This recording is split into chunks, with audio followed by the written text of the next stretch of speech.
Good day, and thank you for standing by. Welcome to the Capital One Q4 2024 earnings call. Please be advised that today's conference is being recorded.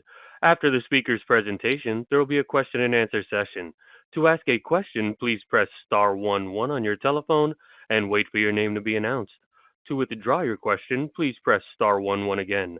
I would now like to hand the conference over to your speaker today, Jeff Norris, Senior Vice President of Finance. Please go ahead. Thanks, Josh, and welcome everyone.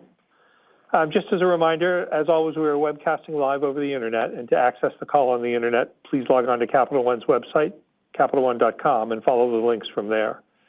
In addition to the press release and financials, we've included a presentation summarizing our fourth quarter 2024 results. With me this evening are Mr. Richard Fairbank, Capital One's Chairman and Chief Executive Officer, and Mr. Andrew Young, Capital One's Chief Financial Officer. Rich and Andrew are going to walk you through this presentation. To access a copy of the presentation and press release, please go to Capital One's website, click on Investors, then click on Financials, and then click on Quarterly Earnings Release. Please note that this presentation may contain forward-looking statements. Information regarding Capital One's financial performance and any forward-looking statements contained in today's discussion and the materials speak only as of the particular date or dates indicated in the materials. Capital One does not undertake any obligation to update or revise any of this information, whether as a result of new information, future events, or otherwise. Numerous factors could cause our actual results to differ materially from those described in forward-looking statements. And for more information on these factors, please see the section titled Forward-Looking Information in the earnings release presentation and the Risk Factors section in our annual and quarterly reports that are accessible at Capital One's website filed with the SEC. Now I'll turn the call over to Mr. Young. Andrew? Thanks, Jeff, and good afternoon, everyone. I will start on slide 3 of tonight's presentation. In the fourth quarter, Capital One earned $1.1 billion, or $2.67 per diluted common share. For the full year, Capital One earned $4.8 billion, or $11.59 per share. Included in the results for the fourth quarter were adjusting items related to Discover integration costs and a legal reserve build. Net of these adjusting items, fourth quarter earnings per share were $3.09. Full year adjusted earnings per share were $13.96. We also had one notable item in the quarter, which was $100 million of accelerated philanthropy contributions.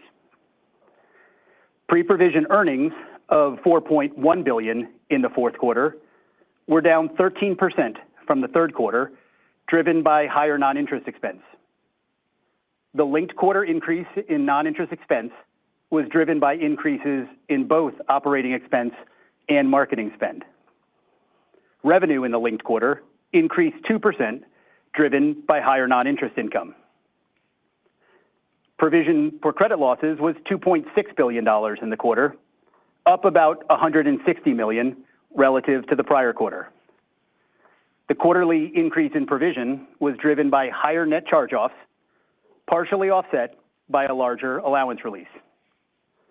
Turning to slide 4, I will cover the allowance in greater detail.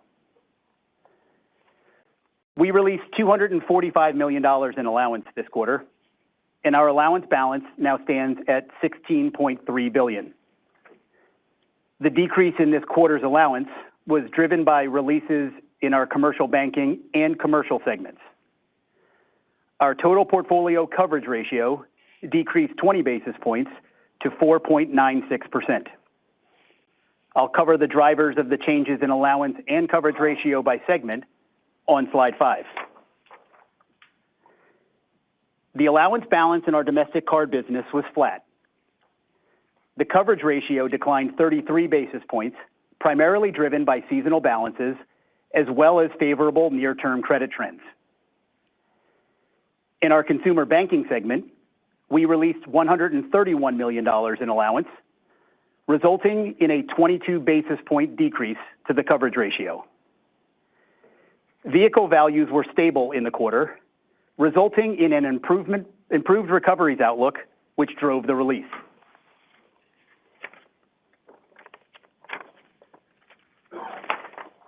In finally, our commercial banking allowance decreased by $130 million, resulting in a 15 basis point decrease to the coverage ratio. The release was primarily driven by the reduction in criticized loans and to a lesser extent by charge-offs in the quarter. Turning to page 6, I'll now discuss liquidity. Total liquidity reserves in the quarter decreased by about $8 billion to approximately $124 billion. Our cash position ended the quarter at approximately $43 billion, down about $6 billion from the prior quarter. The decline in cash was largely driven by seasonally higher card loans and funding maturities, which were partially offset by continued strong growth in our consumer banking business deposits. Our preliminary average liquidity coverage ratio during the fourth quarter was 155%. Turning to page 7, I'll cover our net interest margin. Our fourth quarter net interest margin was 7.03%, 8 basis points lower than last quarter and 30 basis points higher than the year-ago quarter. The linked quarter decrease in NIM was primarily driven by lower asset yields, which were only partially offset by lower deposit and wholesale funding costs. Turning to slide 8, I will end by discussing our capital position. Our Common Equity Tier 1 capital ratio ended the quarter at 13.5%, 10 basis points lower than the prior quarter. Net income in the quarter was more than offset by the impact of loan growth, dividends, and $150 million of share repurchases. As a reminder, the announcement of the acquisition of Discover constituted a material business change. Therefore, we continue to be subject to the Federal Reserve's pre-approval of our capital actions until the merger approval process has concluded. With that, I will turn the call over to Rich. Rich? Thanks, Andrew, and good evening, everyone. Slide 10 shows fourth quarter results in our credit card business. Credit card segment results are largely a function of our domestic card results and trends, which are shown on slide 11. In the fourth quarter, our domestic card business delivered another quarter of steady top-line growth, strong margins, and stable credit. Year-over-year purchase volume growth for the quarter was 7%. Ending loan balances increased $8 billion, or about 5% year-over-year. Average loans increased about 6%, and fourth quarter revenue was up 9% from the fourth quarter of 2023, driven by the growth in purchase volume and loans. Revenue margin for the quarter increased 55 basis points from the prior year quarter to 18.6%, largely driven by the impact of the end of the Walmart revenue sharing agreement. The charge-off rate for the quarter was 6.06%. The impact of the end of the Walmart loss sharing agreement increased the fourth quarter charge-off rate by roughly 40 basis points. Excluding this impact, the charge-off rate for the quarter would have been 5.66%, up 31 basis points year over year.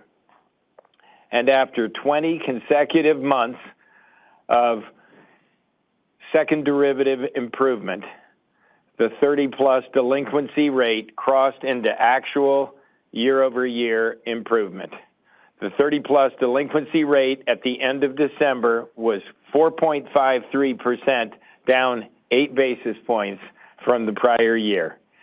As a reminder, the end of the Walmart loss sharing agreement did not have a meaningful impact on delinquency rate.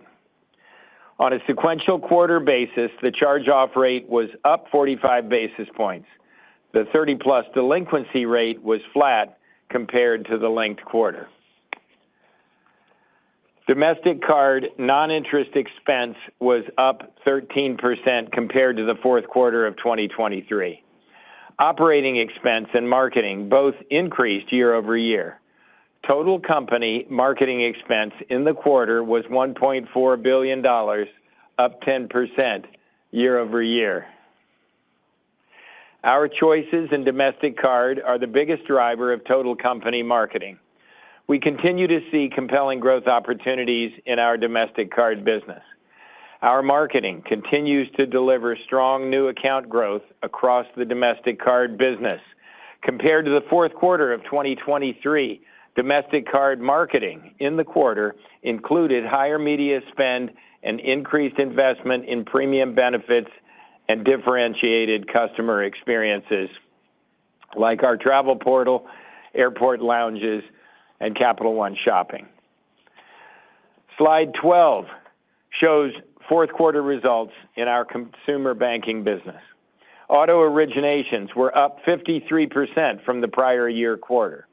A portion of this growth can be attributed to overall market growth, while the remainder is the result of our strong position to pursue resilient growth in the current marketplace. As a reminder, our choices to tighten credit and pull back in anticipation of credit score inflation and declining vehicle values were still in effect in the fourth quarter of 2023, resulting in relatively low originations. These choices also drove out, they drove strong and stable credit performance that positioned us to lean into current marketplace opportunities and return to originations growth in 2024. With 4 consecutive quarters of originations growth in 2024, consumer banking loan balances returned to growth in the fourth quarter. Ending loans increased $2.7 billion, or about 4% year over year, and average loans were up 1%. On a linked quarter basis, ending loans were up 2% and average loans were up 1%. Compared to the year-ago quarter, ending consumer deposits grew about 7% and average consumer deposits were up about 8%. Consumer banking revenue for the quarter was up about 1% year over year. Growth in loans and deposits was partially offset by a higher year-over-year average deposit interest rate. Non-interest expense was up about 10% compared to the fourth quarter of 2023, driven largely by the unique fourth quarter items Andrew discussed, as well as increased auto originations and continued technology investments. The auto charge-off rate for the quarter was 2.32%, up 13 basis points year over year. The 30-plus delinquency rate was 5.95%, down 39 basis points year over year. Largely as the result of our choice to tighten credit and pull back in 2022, auto charge-offs have been strong and stable on a seasonally adjusted basis. Slide 13 shows fourth quarter results for our commercial banking business. Compared to the linked quarter, ending loan balances were essentially flat. Average loans were down about 1%. Both ending and average deposits were up about 4% from the linked quarter. Fourth quarter revenue was up 7% from the linked quarter, and non-interest expense was up by about 5%. The commercial banking annualized net charge-off rate for the fourth quarter increased 4 basis points from the sequential quarter to 0.26%. The commercial criticized performing loan rate was 6.35%, down 131 basis points compared to the linked quarter. The criticized non-performing loan rate decreased 16 basis points to 1.39%. In closing, we continued to post strong and steady results in the fourth quarter. We delivered another quarter of top-line growth in domestic card loans, purchase volume, and revenue. In the auto business, we posted growth in originations for the fourth consecutive quarter and a return to year-over-year growth in loan balances. And consumer credit trends remained stable. Our full-year operating efficiency ratio, net of adjustments, was 42.35%, consistent with our guidance of the low 42s, even after incurring $100 million in accelerated philanthropy contributions. And turning to the Discover acquisition, the shareholder votes are scheduled for February 18th, and we continue to work closely with the Federal Reserve, the OCC, and the Department of Justice as our applications continue to work their way through the regulatory approval process. We remain well positioned to complete the acquisition early in 2025, subject to regulatory and shareholder approval. Pulling way up, the acquisition of Discover is a singular opportunity. It will create a consumer banking and global payments platform with unique capabilities, modern technology, powerful brands, and a franchise of more than 100 million customers.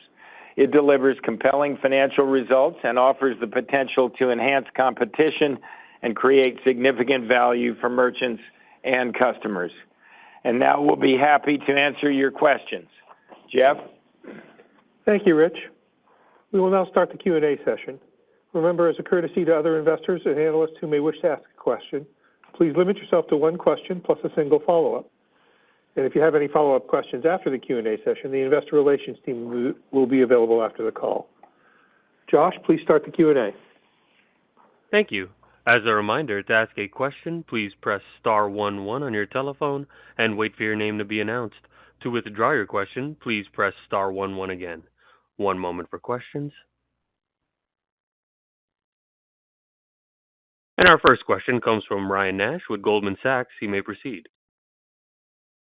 Hey, good afternoon, everyone. Hey, Ryan. Hey, Ryan. Rich, delinquencies have been in line or better for 9 straight months, losses, and you talked about delinquencies now being down on a year-over-year basis, and, losses have sort of followed suit, but at a little bit of a slower pace. And, you've outlined a lot of the reasons, deferred charge-offs, the press recoveries, but when you think about credit from here, just, broadly, what are you seeing from the consumer, and how are you thinking about loss performance as well as any other factors that could be impacting losses, and do you think we're on a downward trajectory from here? Thank you, and I have a follow-up. Thank you, Ryan. So let me start by just talking about the health of the consumer, and then maybe I'll turn and talk about the credit performance at Capital One. So the U.S. consumer continues to be a source of strength in the overall economy.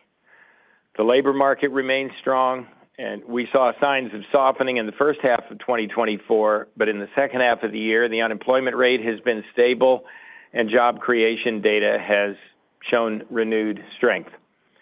Incomes are growing steadily in real terms as inflation, settles out a bit. Consumer debt servicing burdens are stable, near pre-pandemic levels. Consumers have higher bank account balances than before the pandemic. Now, of course, the circumstances of individual consumers and households are highly variable, and so, talking in averages doesn't always, fully, cover what's going on. We do see some pockets, as I've been saying for some time now, we do see some pockets of pressure related to the cumulative effects of inflation and elevated interest rates among consumers whose incomes have not kept up with inflation or who have high debt servicing burdens. And of course, there's, still some inflation pressure, and longer-term interest rates strikingly have increased since the Fed started lowering rates in September.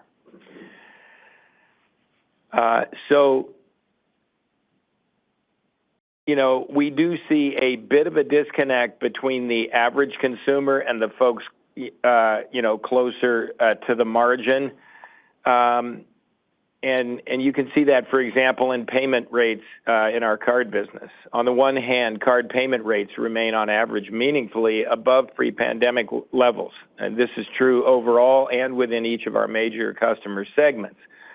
On the other hand, the proportion of customers making just the minimum payment is also running somewhat above pre-pandemic levels, which is consistent with our card delinquencies running above pre-pandemic levels.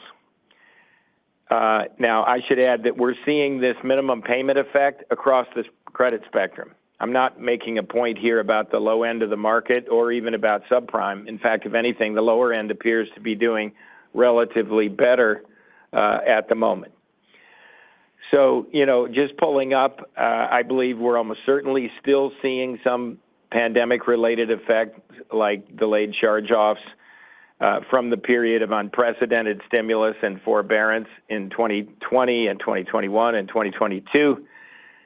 This effect is impossible to isolate, but we can infer it from our own credit trends and industry credit trends over the past several years. But sort of pulling up on the consumer, I think consumers are in good shape compared to most historical benchmarks. There are, as we've been saying for some time, there are pockets of pressure that have to, work their way through before levels can get down, credit loss levels can get down to sort of pre-pandemic levels.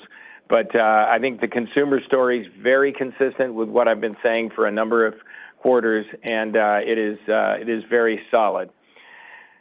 So let me turn to Capital One credit.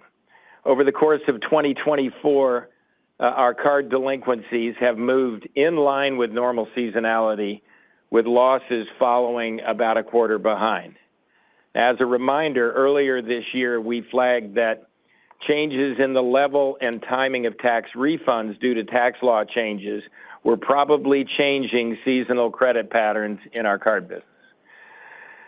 We derived new seasonality benchmarks for card delinquencies based on post-pandemic performance, and those benchmarks have less amplitude in both directions than in the past. So we've now had a full year to look at, what we were hypothesizing as the new seasonality benchmark.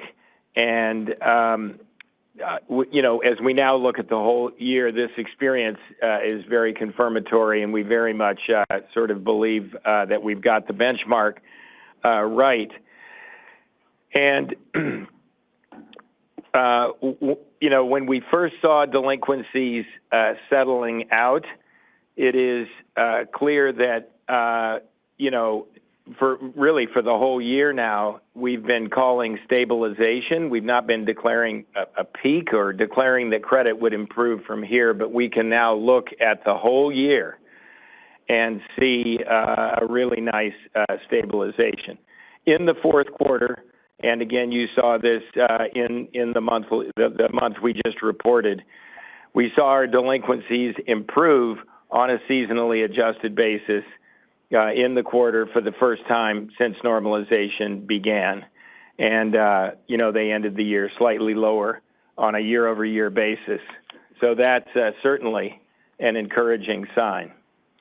Looking ahead, we're not, giving guidance on future credit, but over time, there are a number of forces that play out. Our recoveries inventory will continue to rebuild, and that should be a gradual tailwind to our losses over time, all else equal. Still, high interest rates will probably remain a source of pressure for some consumers, especially those with higher debt servicing burdens. And there still is, we believe, the phenomenon of delayed charge-offs. And, of course, this effect is hard to measure and certainly hard to forecast. But over time, it should play through. But, how long it plays out, that's just something, that is just a matter of speculation. I think we will eventually get back to the place where traditional labor market indicators are the main drivers of change in consumer credit. But that'll, it will still take some time. And finally, as we move into the new year, we'll keep an eye on the level and timing of tax refunds, since we know these can materially affect seasonal movements in card credit. Got it. Thanks for the call. If I can throw in one high-level follow-up. So, Rich, efficiency improvement has been a hallmark of Capital One for, the last 7 or 8 years, ex a small period during COVID.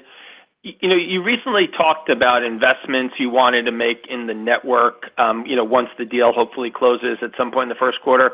I guess the question is, do you expect to continue to be on an efficiency journey, fully recognizing that the cost saves obviously make it easier, but just curious how you're thinking about efficiency for the consolidated company over the medium term, fully recognizing that there's going to be a lot of noise in the results? So, we look forward to, the completion of our deal and actually really getting inside the financials and the performance and all the details of the businesses at this rather remarkable company, Discover. But as we've talked about, when we look still from the outside, we see just a great opportunity there. And of course, we have said there are, 3 areas that are going to need continued investment. When we think about virtually anything that, all the strategic upside of this Discover deal, it's sort of all roads lead through 3 areas, kind of obvious areas of continued investment. And the first, of course, is compliance and risk management. And, Discover's really been leaning into that. And we, of course, are doing everything we can to prepare to continue to lean into that. And we'll do whatever it takes on that front.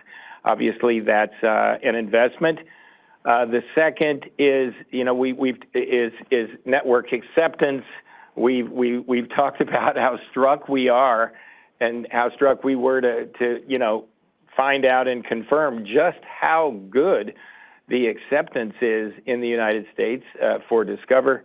You can see, in fact, they've been putting some ads on TV sort of touting that, and it's a very good story. And internationally, they've been investing there and focusing on where their customers travel, and they've made a lot of progress there. When we look at our customer base at Capital One and, where we would love to be over time in terms of being in a position to add more and more volume onto the Discover network, we think an incredibly important objective is to increase the depth and breadth of acceptance internationally, sloping the work, of course, working backwards from where our customers and Discover's travel. So that's going to be a multi-year thing that's a very important strategic imperative, I think, for us. And then the third one will be building the network brand. We plan to keep the name Discover for the network. We think it's a great brand, and we're really happy with the underlying reality of where acceptance is.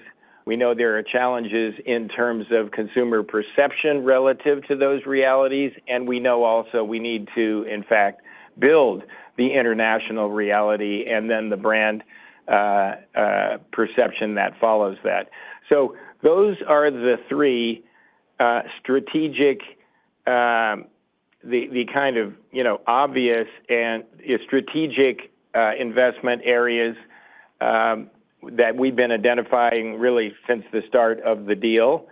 And back to your question about how do we think that fits in relative to efficiency ratio?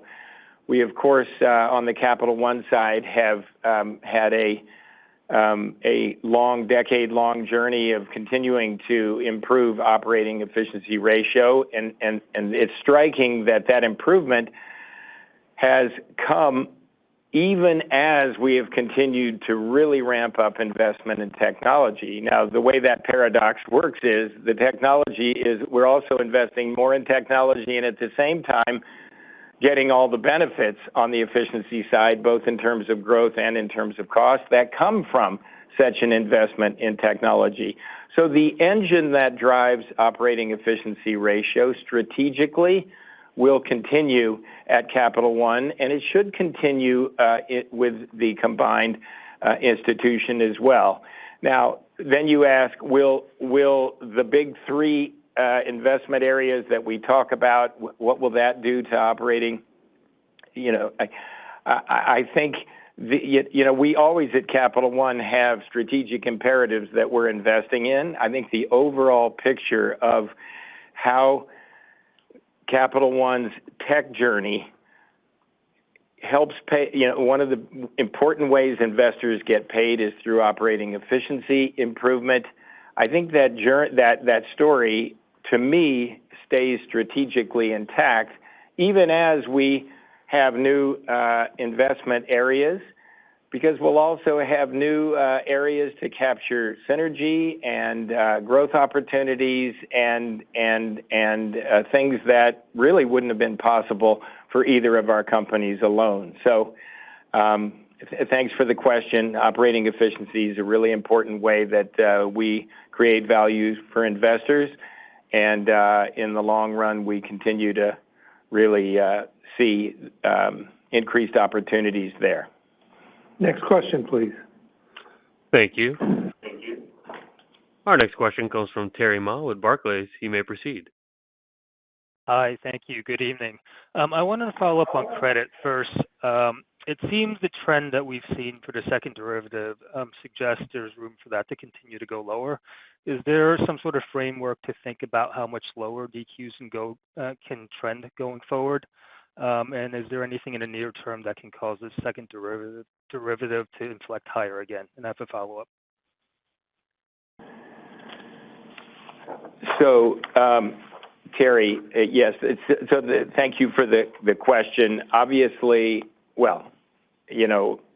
since the founding of the company, we've always had our microscopes out looking at delinquencies because they're the single best predictor of credit of all the metrics. There are many metrics we watch, but that certainly is at the top of the list. And it is, I think, a really important, it's certainly a gratifying milestone to where finally the second derivative, crossed the horizontal axis effectively. And, we certainly note that milestone. The first thing I would say about, as we all get our microscopes out to look at trends on a monthly basis, is to just talk about seasonality itself. And we don't publish a seasonality curve per se, because there's no precise benchmark with which to do it, but we certainly like to guide our investors about how we think about that.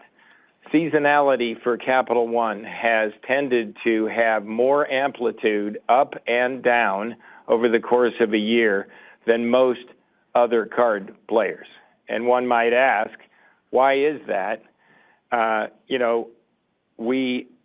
We believe that the biggest driver of seasonality, while there are several, the biggest driver of seasonality is tax refunds.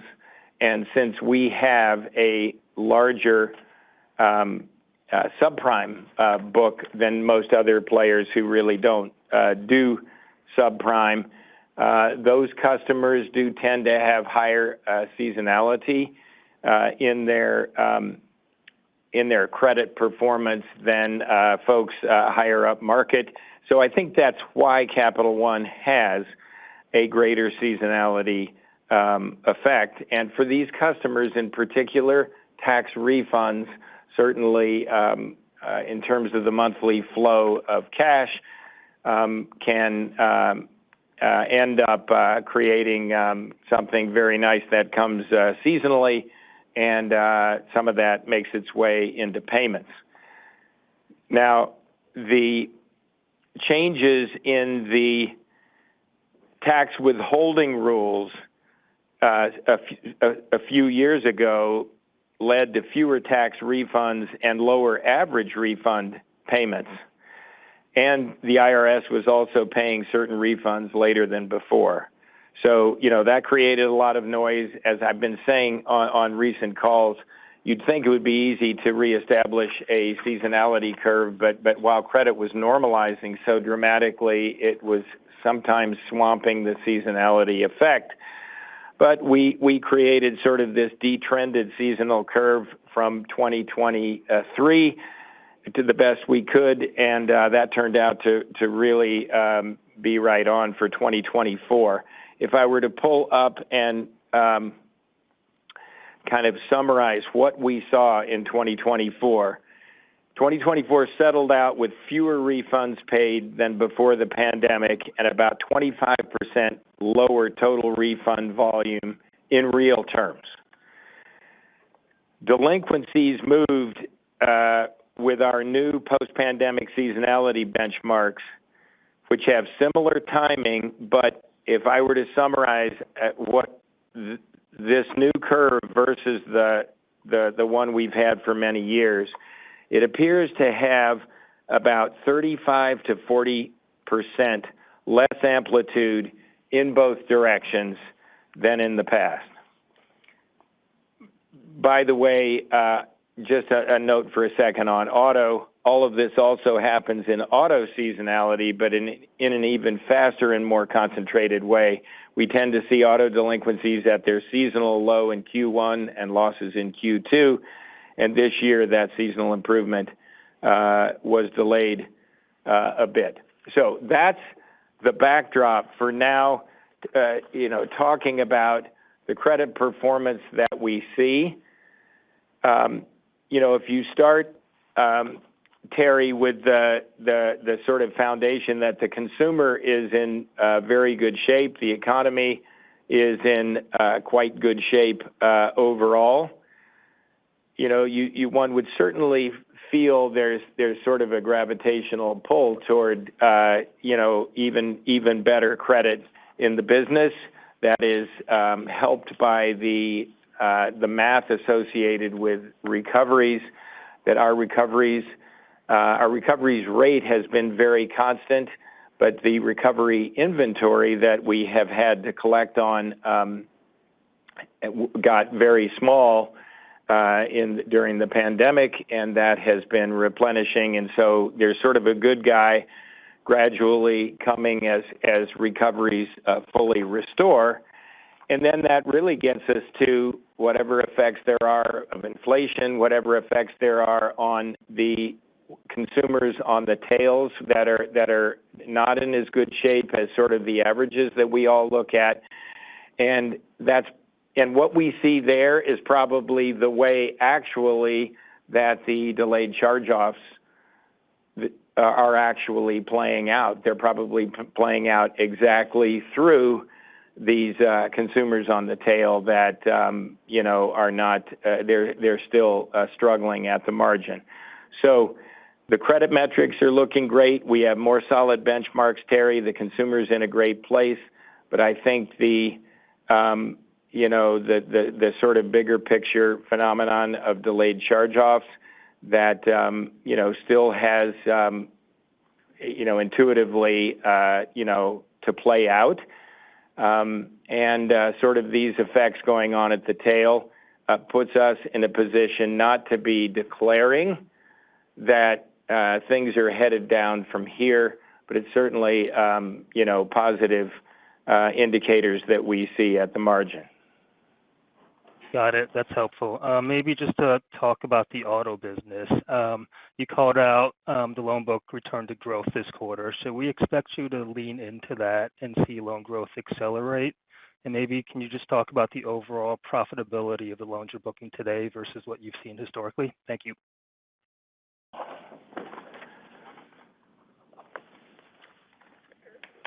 So we feel very good about the auto business. The credit performance is really striking, and in fact, let's just savor something that is, I think, an outlier relative to the industry. But our auto delinquencies have remained consistently below pre-pandemic levels, and they've been lower on a year-over-year basis for the past 2 quarters. And So the auto business is, there are many similar things about our card business and the auto business, but if you were to compare the two, the degree with which we sort of intervened in the business and trimmed credit around the edges, it might have been even more dramatic than the term around the edges, what we did in the auto business over the last, over the last few years when we were worried about margin pressures in the business as prices were not being passed, the inflation pressures were not being passed through. So there were margin pressures, there were declining vehicle values, and there was inflation of credit scores. So all of that led us to pull back. And each of those have sort of, have been resolving themselves. You asked about margins. The margins are sort of much more sort of normal in the business right now. The great inflation on credit scores is resolving itself as credit normalizes. Vehicle values, we'll have to, continue to keep an eye on those. But pulling way up on the shoulders of a lot of the changes that we have made and the technology that we have massively invested in this business, in underwriting and in originations and in our Auto Navigator platform, all of those put us in a position to feel bullish about leaning into auto. And, I think all the trends that we see on margins, credit, and competition, we feel good about, and that lines up to a story of leaning in on the auto business. Next question, please. Thank you. Our next question comes from Rick Shane with J.P. Morgan. You may proceed. Thanks for taking my question. Hey, Rich, you did a great job laying out the factors that have caused the historical relationship between labor and credit to weaken. And one of the factors you mentioned was the impact of rates. And it makes sense. Credit cards are, one of the two largest classes of floating rate consumer debt. As we think about reversion to historical norms, should we expect charge-off rates to be structurally higher as long as interest rates are structurally higher, or is it possible to get back to historic loss rates in a high interest rate environment? It's a great question. It's interesting how, all of us, some of us were around doing similar things back when Capital One, we hadn't even come up with the idea for Capital One back when inflation was really raging the last time around. So I think we would be speculating there. But I think, Rick, if we pull up and think about, interest rates and their impact, we think about,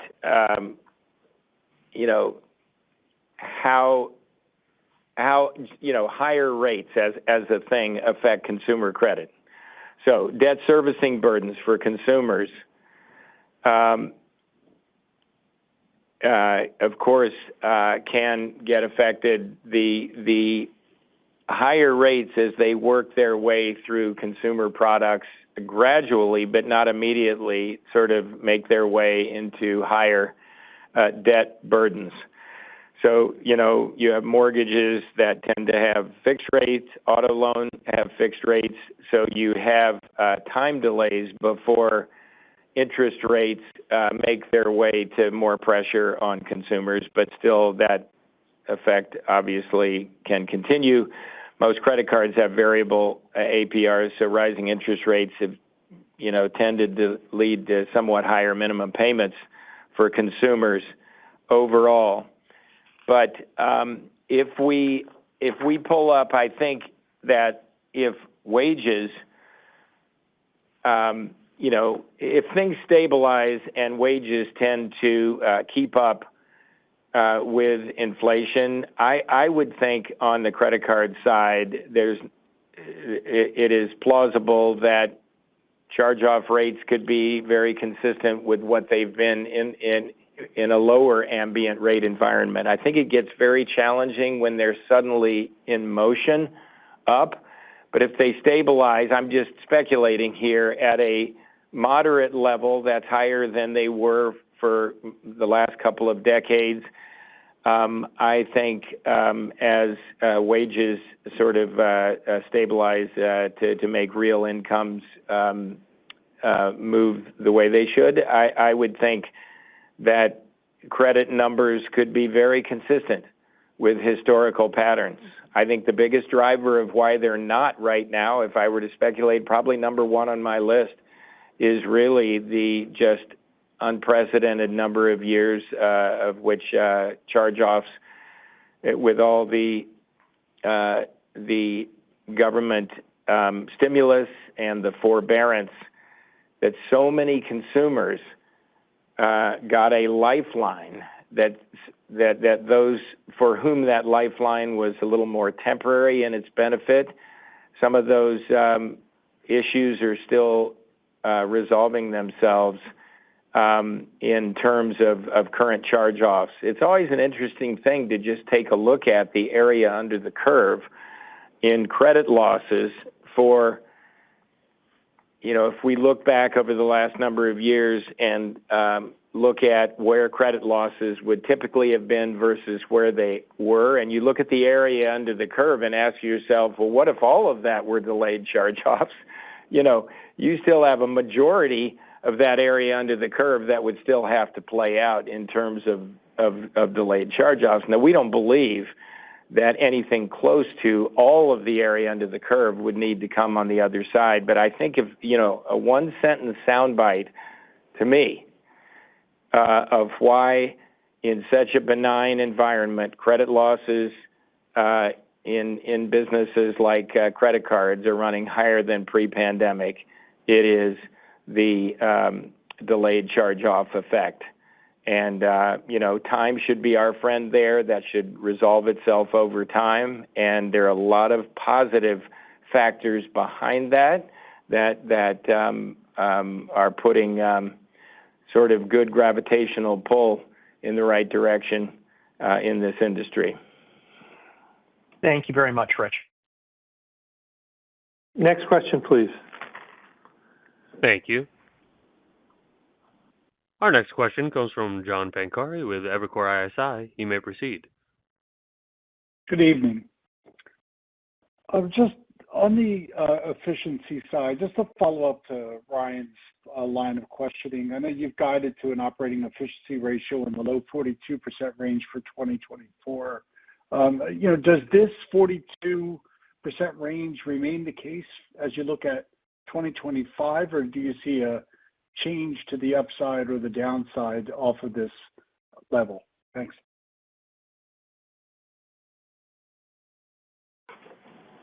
So,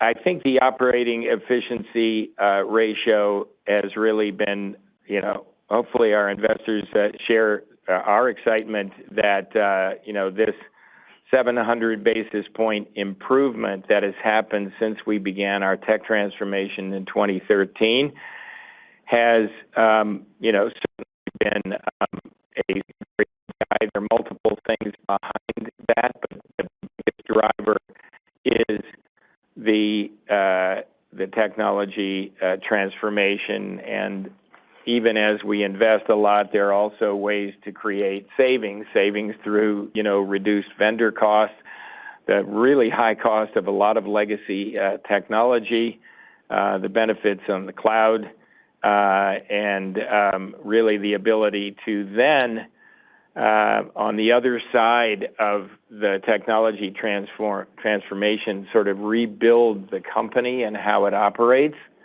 on a foundation of modern technology. And so that's a journey that continues. And so we see, benefits there. I do want to say, though, also, you have, we've had a lot of, beneficial increase in the ratio in the last couple of years. And, I wouldn't want people to just take the curve and say, wow, that thing almost looks like it's accelerating down. And we don't give guidance in the short term. There are a lot of things that very important investments we're making in the business. But what I like to do is really just point out that when we stand back over a longer time frame and look at the journey of Capital One, this has been a journey for which the efficiency was never the objective function. It was one of the many benefits of a tech transformation, but it's very gratifying to see that continue. But I think the extrapolation from, any one year to the next is not something that we would recommend. And but it's a great long-term story. Got it. Okay, thanks, Rich. And then a quick second one. I assume this will be a pretty quick answer, but would be helpful if there's any. Have you, made any changes to your expected deal metrics tied to the Discover deal, either the 15% or greater EPS accretion in 27, or the expense efficiencies, or the timing of adding the $175 billion in purchase volume to the network? Thanks. Hey, John. Yeah, what I'll say is it's two independent public companies. We still are operating separately at this point, and there are a number of variables that have moved and will continue to move between now and legal day one. And so I'm not going to specifically comment on how any one of those variables or metrics are changing since the deal model. What I will say is, we considered a wide range of outcomes across each of the line items, and we continue to be comfortable with the estimates that we included in the deal model. We feel very good, both strategically and financially, about the deal today as we did nearly a year ago when we announced it. And so as we get to legal day one and put the marks on the balance sheet, we'll provide updates on the relevant metrics at that point. Next question, please.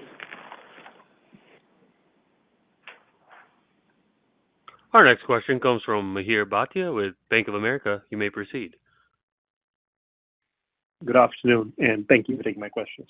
I wanted to start first by just talking about NIM a little bit. You called out the Walmart impact this quarter. Any other call-outs for the quarter? It just feels banks have been quite disciplined about lowering savings accounts interest rates as the Fed has reduced rates. Do you think that continues, or are you starting to see some demand for deposits or deposit competition ramping as we start contemplating loan growth here into 2025? I guess just related to that, if you could just talk about some of the puts and takes on NIM in 2025, that'd be great. Thank you.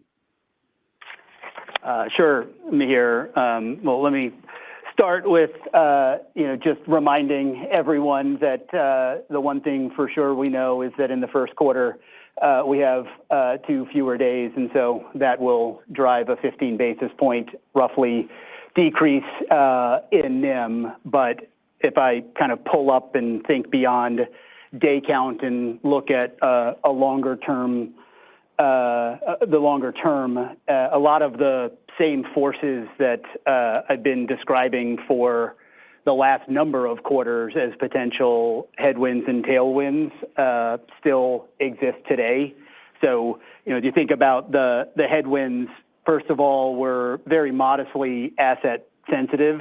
And so you see a small decrease in NIM if rates continue to decrease, and you saw a little bit of that effect here in this quarter. The other one you bring up, deposit beta, of course, in our rate risk modeling, we make assumptions around deposit betas. So to the extent that betas are lower or slower on the way down, we would be a little bit more asset sensitive in that scenario. So those could be headwinds. But on the tailwind side, the steepening yield curve relative to forwards would be a good guy if that persists.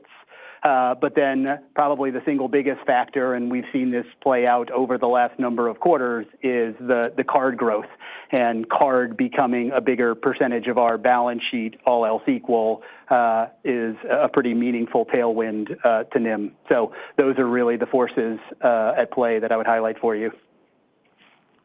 Got it. Thank you. And then maybe just turning quickly to capital return. You've been doing $150 million in buybacks last few quarters. Your CET1 is up to 13.5. We understand with the deal, you have to get approval, right, for any capital actions. But the question is, two-part question there is, A, is that approval keeping you a little conservative right now? And two, once the deal is approved, should we assume you'll be pretty aggressive in getting that down, or would it probably fair to assume it stays elevated for a little bit, even post-deal as you get through the integration? Yeah, I'll wrap my answer to both of those questions into one for you, Mihir. First of all, just go without saying, but I will say it, which is we clearly recognize that over the longer term, capital return is a key component of shareholder value creation, and you've seen in prior periods, we've executed substantial share repurchases, but in the near term, our pending deal is certainly influencing our approach to capital in a few ways. As you said, we're still under regulatory pre-approval rules for each of our capital actions. And second, we will need to run our own bottoms-up analyses as a combined company to just assess our view of the combined capital need, and we continue to be two separate companies and therefore don't have the ability to do that analysis until after close. And then third, we will need the Fed's approval to go back to operating under the SCB framework. So if I pull up from there and put all of those together, I think it's likely we're going to stay at a slower repurchase pace until we resolve these factors, but after that, we'll have more flexibility. Next question, please. Our next question comes from Bill Carcache with Wolfe Research Securities. You may proceed. Thank you. Good evening, Rich and Andrew. It was good to hear all the references to the Capital One arena around the inauguration. I wanted to ask about your ability to better compete against the big banks in debit, assuming the Discover transaction closes as you expect. We know debit rewards for Visa, MasterCard issuers essentially went away after the forced reduction in interchange under Dodd-Frank, but would reintroducing debit rewards be something that you'd consider given the greater flexibility that owning the Discover network will afford you? Hey, Bill.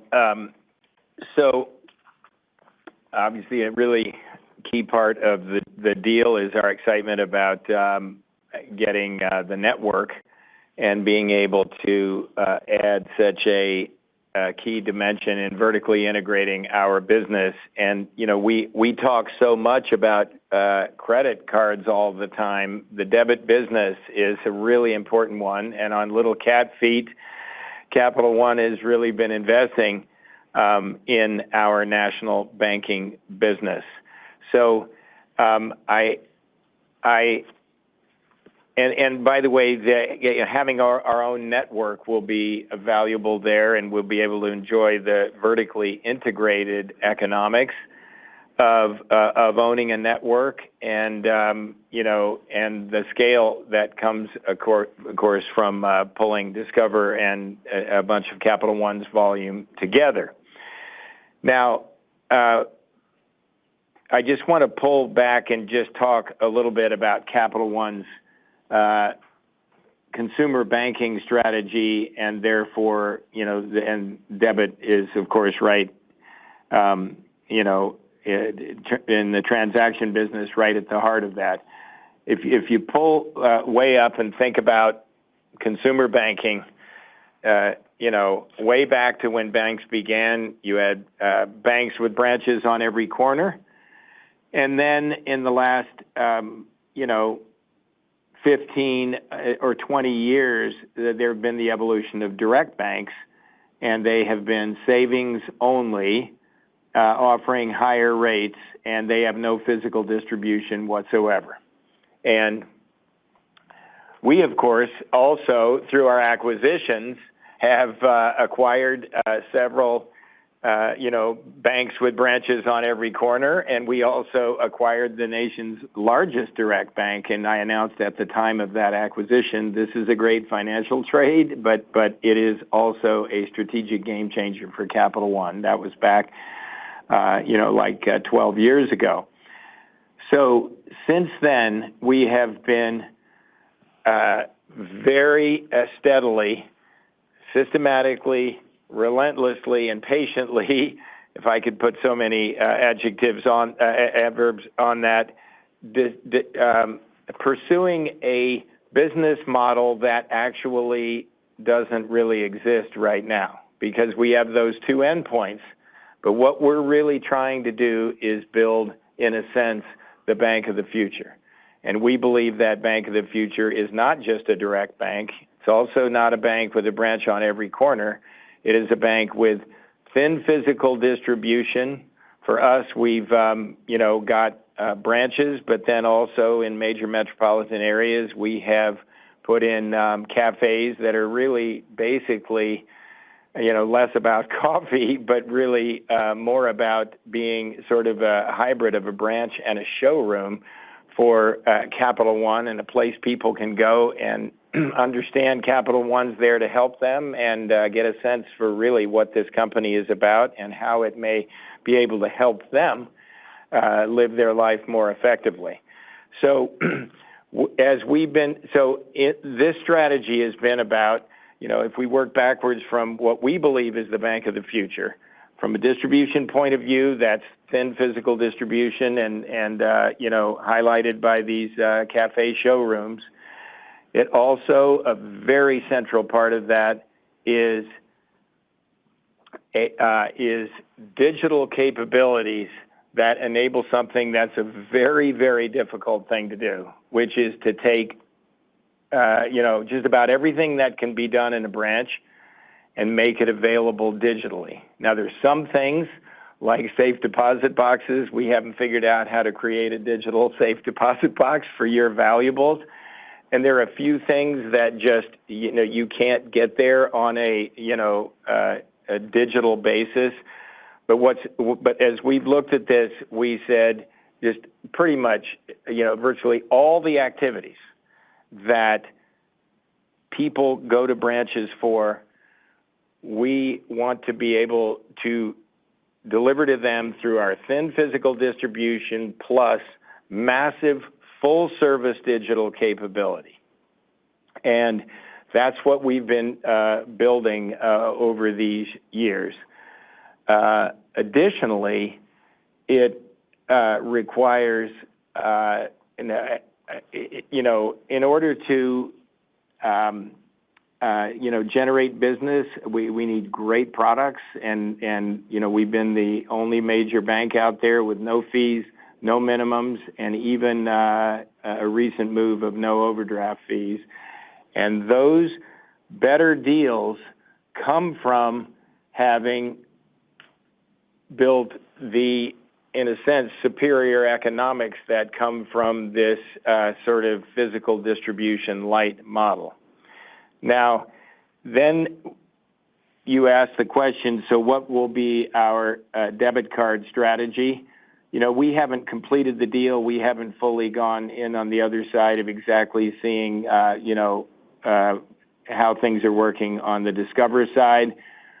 But we are very pleased with the results that we're having with our current strategy, including our current debit card strategy. And we are investing heavily to continue to grow that business. You look at the significant increase in marketing over the years. One of the drivers of this is that Capital One is building a national bank organically and without a lot of physical distribution, and to get there it takes a lot of marketing. So I think the best way to think about it is Discover gives a shot in the arm and a boost to a strategy we've been pursuing for more than a decade. And the best way to think about it, I think, is picture just more of the same from Capital One with a little bit of an accelerator. I appreciate all the details, Rich. Thank you. Next question, please.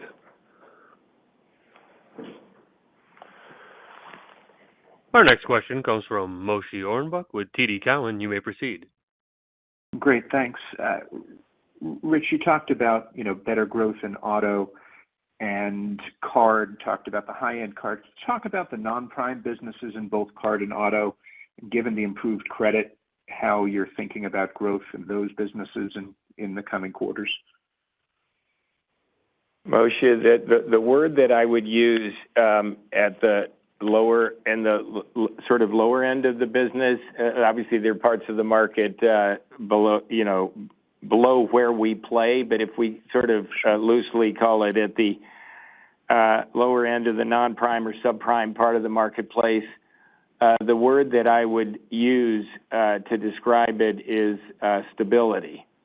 And stability of, let's look at the key aspects of that. On the consumer credit side, actually the first part of our business to normalize, really to settle out with respect to credit, was the lower end of the market. That's been very stable.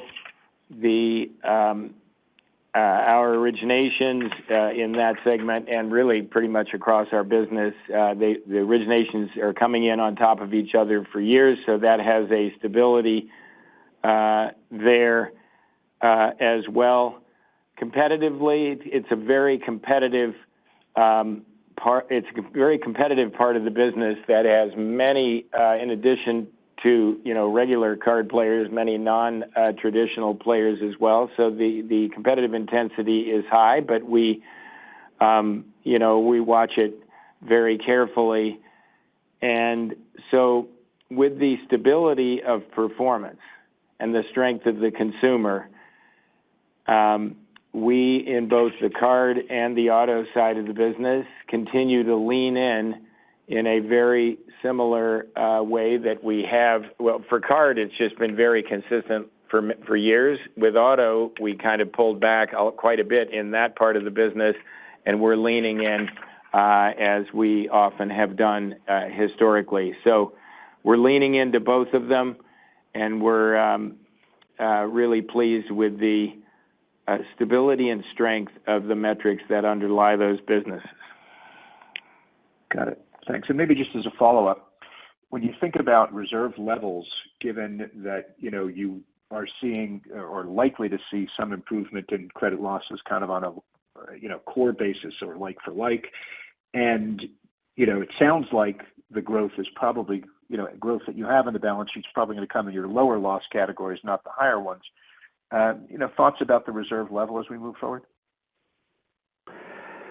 Sure, Moshe. So what's going to happen in future quarters starts with what happened this quarter. So I just want to reiterate a couple of the drivers of this quarter as a jumping off point. As I said in the prepared remarks, coverage was down 33 basis points by two things. The bigger effect being that we typically have seasonally higher balances in the fourth quarter that require very low levels of coverage, and that denominator effect from those balances puts downward pressure on coverage.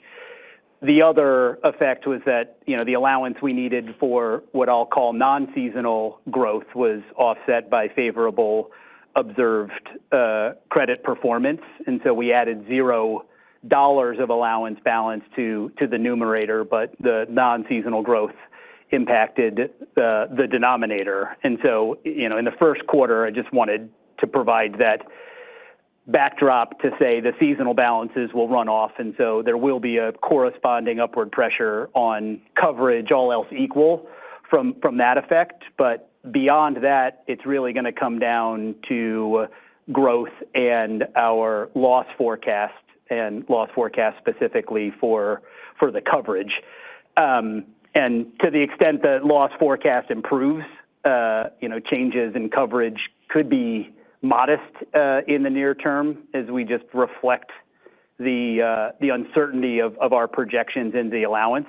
But eventually the improved loss forecast is going to flow through the allowance and continue to bring the coverage ratio down as uncertainties become more certain. And so, while the direction of travel would be down, the pace and timing is going to depend on a variety of factors, one of which will include the mix of businesses, as you say. But, when it's denominated to the whole portfolio, the relative growth of different forecasted loss,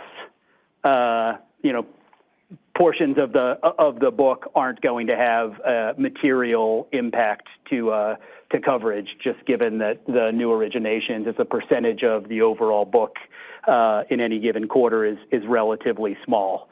And then the only thing I also want to remind you of is, I know our investors look at history as a potential guide for levels of coverage, and I just want to remind you that we called out the roughly 50 basis points of impact to coverage from the termination of the loss sharing agreement with Walmart. So that created a step function change in coverage relative to our prior history as well. Next question, please.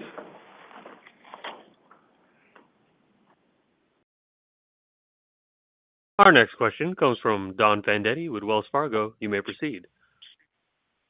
Yes, Rich, your credit card purchase volume growth on a like account basis has picked up. I'm just trying to get a sense if this is a Q4 blip, or are you thinking that the consumer is actually more confident here after the election? And are you seeing that same improvement in consumer and small business as well?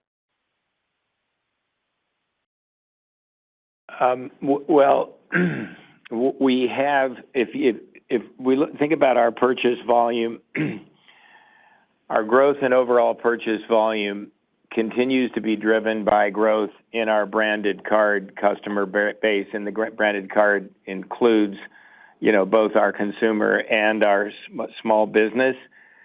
The growth that you see and that we've seen for several years now is certainly a thing powering it has been a strength in originations, and some strength in originations at the higher end of the market. But the other way to think about your question is at a customer level, on a per customer basis, what's been happening to spend growth. And even as our spend metrics were growing overall, the spend growth per customer in our consumer business have been largely, they had been largely flat through 2023 and really the first half of 2024. And then they started to pick up midway through last year, and they grew further in Q4. And I don't have in front of me the small business card numbers. They're embedded in the numbers that I gave you. So the fact that we have seen spend per customer finally pick up here is striking. Whether it will continue and exactly what's driving it is hard to say, but I did want to point out that positive trajectory as the year finished off. Got it. And Andrew, you touched on this, but your 24 vintage, can you talk a little bit about how you're feeling, how you're seeing that shape up in terms of credit performance? I've seen some industry data that shows delinquencies are still pretty high for 24. Yeah, Don, why don't I take that?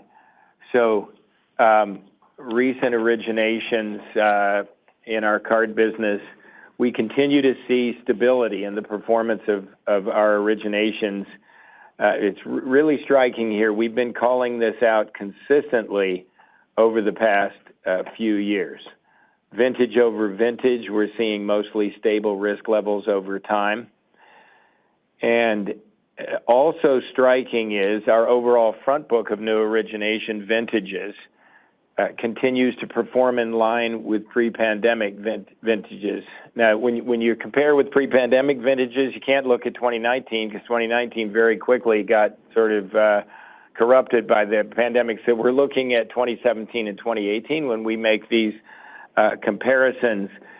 But so from a Capital One point of view, I think this stability in origination performance and quarter over quarter and the consistency with pre-pandemic is the result of our intervention to deal with inflated credit scores and the high level of industry supplies that were flooding, particularly the subprime marketplace back there. So we trimmed around the edges and continued to very closely watch the origination vintages, and that has led to a sustained stability on the part of Capital One and some of our most recent vintages. Now, again, we're still looking, you got to look like, 6 months in the rear view mirror to see much, but we continue to see some very positive results there. We also have looked at industry data that shows some gapping out in vintages over the last couple of years. So I think the industry effect is not probably consistent with what we have described. And if I were to, explain why, because I think they're, very capable companies doing this, I think I'm not sure that most of the industry adjusted for inflated credit scores. And, we intervened on our models with a belief that the university was suddenly giving out A's that should be B's, basically. And so we intervened and then kept validating along the way. But for a while, we didn't have validation. We just intervened because we believed it was the right thing to do. So I think what has been seen, if you look at just overall industry originations, is, as you say, some gapping out. And I think that would be the biggest driver. Next question, please.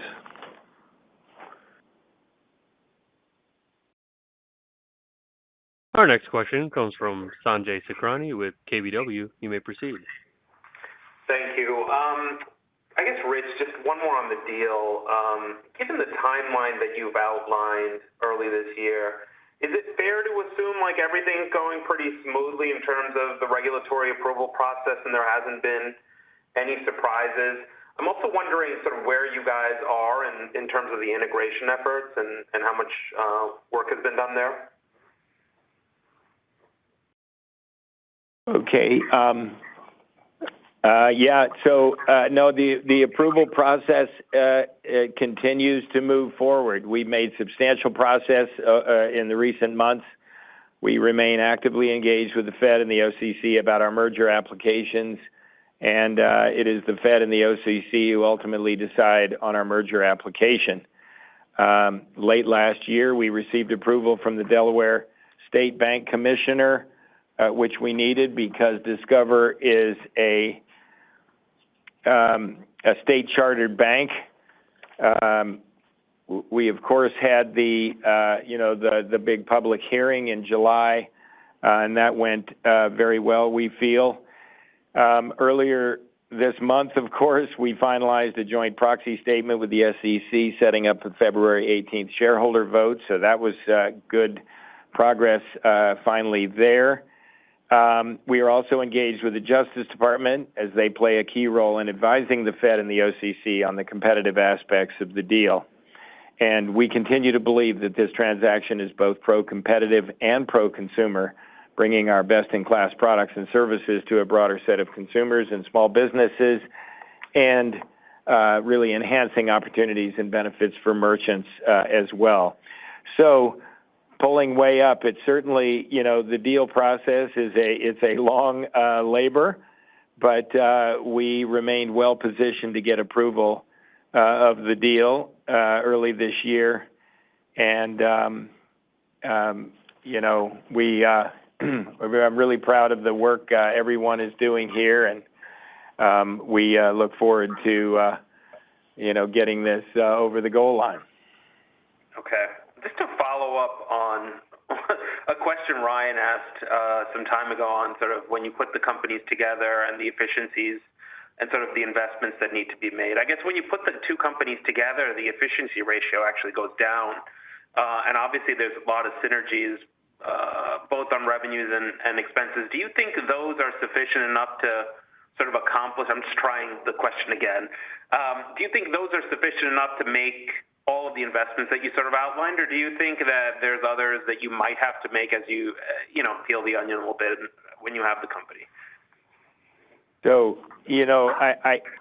I don't think we're in a position to, it's not just because we, want to be coy about it. We're not in a different place than we were at the time we announced the deal. And, we should point out that we are working really hard preparing for integration, but we are still separate companies. And Discover is working incredibly hard and working on their compliance. And I know they're doing preparations for integration as well. And we certainly are. We're not getting an inside view of their numbers, their performance, their business model. So, we're mostly sort of where we were at at the outset. But if we pull up, to your point, so Discover, operates with a significantly lower operating efficiency ratio than Capital One. That's certainly a good thing for the combined company. I think it is also the case that I think Discover has had a heritage of probably less investment in certain areas than Capital One. And in a few cases, they're sort of making up for lost time there. But I think, having not seen on the other side, we assume that there are some areas that, we will, and we've assumed this from the beginning, we're going to need to step up the investments in. Obviously, on the risk management side, there's a lot of investment to be done. Whether it is what ultimately needs to be done compares with what they're investing in, all of that, remains to be seen. We obviously had assumptions in our deal model about leaning in on that. But what we get, so there's going to be a lot of effects that are all, pretty significant that just go in different directions. A company with an amazing efficiency ratio, a company that's probably underinvested in a number of areas that relative to Capital One, and we would shore up some of those investments. We also get a lot of synergy that comes from bringing, overlapping businesses together. That's a very strong effect. And then these three, the investment areas, the three that we're pointing out, we are talking about, investing in those at a level that's a lot different than what Discover has done traditionally. Obviously, the risk management one, we've all talked about that, and they're leaning in hard now. On international acceptance, they certainly, I'm amazed with their not that great scale, what they've done, but we would expect to invest at a higher level than they have there. And in terms of the network brand relative to, I want to just make a comment about the network brand and some of this other investment.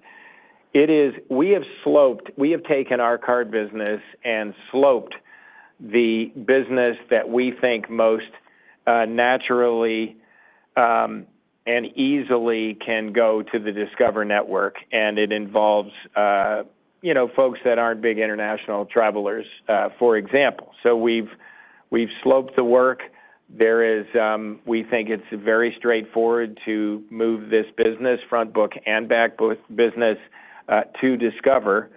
And some of these investments that I'm talking about leaning into are particularly important for the longer-term opportunity of being able to move more business than what we put into our deal model. And again, in doing that, we took our whole customer base and imagined sort of sloping it in terms of what part of the business fits most naturally within the context of the capabilities and the brand of Discover's network. And then as we want to move more, we're going to need, the bar to be raised relative to acceptance and brand. And that's why I think, these other investments we're talking about will be multi-year, they'll be over time, and there'll be things that help make the deal pay off even more so in the longer term. Next question, please.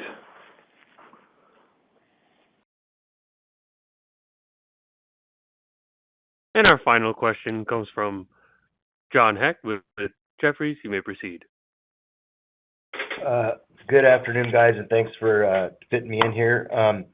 First question, just thinking about the mix of the overall consumer book. I mean, you've got some new cards like the Venture One and Quicksilver, and some of those are attractive to different demographic groups. And then you've got the subprime mix, and then you've got auto. Where do we see, just given kind of inbound customer mix, where do we see that going this year as a standalone business? And then, Rich, do you have any comments of what the total portfolio might look like, assuming the combination with Discover?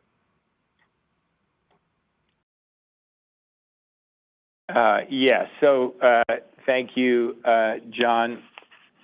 So let me take Discover just in a minute.